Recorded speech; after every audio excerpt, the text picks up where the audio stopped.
Have you realized that there are some times where you leave a certain situation, whether it be an abusive marriage, abusive relationship, or abusive friendship, or whatever, a toxic cycle, and that's when you finally realize that you were actually being manipulated all along, and it did not look so obvious when you were in that space.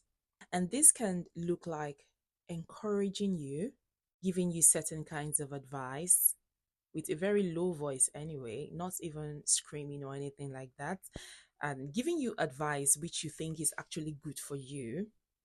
This can look like showing concern about your life, about your choices, about your career, about things that you do. It looks like concern.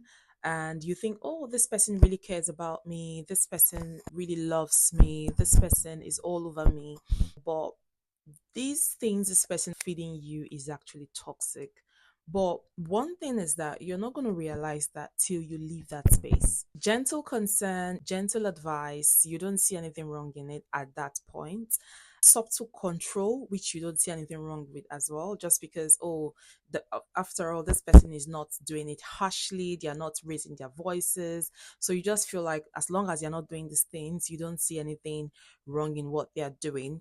But this person is actually controlling your life in a very cold and subtle way that you will not even take note of it until you come out of that relationship, until you come out of that marriage, until you come out of that toxic space.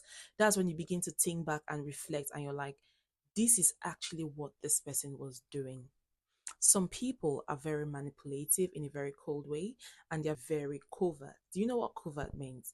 For example, a covert narcissist does not need to scream, does not need to shout, does not need to raise their voice, does not need to even be physical. But they do these things by planting seeds in your head, gradually taking over your entire soul, snatching your soul gradually. And you will not recognize this trait until you come out of that space. Okay. So sometimes the advice is not really advice, is a way of controlling you. Sometimes the concern and the care that people exhibit is just a way of control. You have to be very discerning. Okay? Love you. Bye.